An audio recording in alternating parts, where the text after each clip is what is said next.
Thank you, Mr. Speaker. To understand the federal budget mess and the so-called fiscal cliff, it's important to know three numbers: 39, 37, and 64. 39% is the combined growth of inflation and population over the last 10 years. 39%. 37% is the increase in revenues in the same period. That's despite the recession and the tax cuts. Not quite keeping pace, but pretty close. 64% is the number that is killing us. 64% is the increase in federal spending in that period. That's nearly twice the rate of inflation and population growth over the last 10 years. Now, the spending side of the fiscal cliff is the so-called sequester, automatic cuts in federal spending. Now, here some tell it is the end of Western civilization as we know it. That's hardly the case.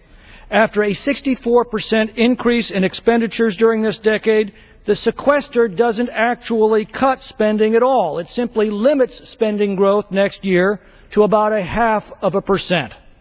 Now, I oppose the budget deal that created the sequester last year because it fell woefully short of what Standard & Poor's clearly warned was necessary to preserve the nation's AAA credit rating. Sadly, that fear was borne out.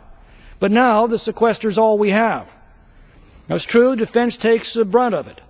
But does our defense spending really need to be higher, inflation adjusted, than it was at the height of the Vietnam War when we faced down the Soviet Union and had 500,000 combat troops in the field? The sequester isn't stepping off a cliff, it is taking one step back from the cliff. Now, the tax increases, however, are a very different matter. Without intervention, the federal tax burden will balloon 21% at the stroke of midnight on New Year's Eve, taking somewhere between $2,000 and $3,000 from an average family. This summer, the House passed legislation to protect our nation from such a calamity, but Mr. Obama vowed to veto it, and the Senate killed it. Instead, Mr. Obama tells us that he'll veto any plan that stops taxes from going up on all of those very wealthy folks making over $200,000, who he says need to pay their fair share. Well, I suppose fairness is in the eye of the beholder. The top 1% earns 17% of all income, but pays 37% of all income taxes. But that's beside the point. The fine point of it is that a lot of these very wealthy folks making over $200,000 aren't very wealthy, and they aren't even folks. There are 1.3 million struggling small businesses filing under Subchapter S. Our small businesses produce 2/3 of the new jobs in our economy. So this battle is very much for the middle class.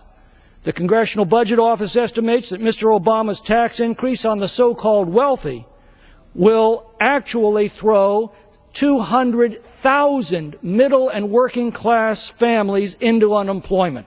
200,000 lost jobs. And by the way, that is the optimistic estimate. An independent analysis by Ernst & Young puts that figure at closer to 700,000 lost jobs. That's because the president's taxes would slam 84% of the net small business income in the country. That's precisely the income that is used to support and expand our labor force. In their blind pursuit of an eat-the-rich ideology, Mr. Obama and his acolytes are imposing a policy that would utterly devastate hundreds of thousands of middle-class families who depend upon the jobs that these small businesses provide. And for what? To wring enough money to fund Mr. Obama's spending spree for a grand total of 8 days.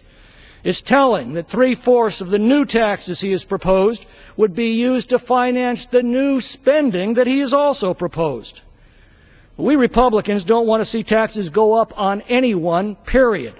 We don't want to see this government willfully throw hundreds of thousands of Americans out of work by this policy. Now, the President obviously believes that in the 11th hour, Republicans will have no choice but ultimately to protect as many taxpayers as we possibly can, since the only alternative would be tax increases on everyone, including those job creators.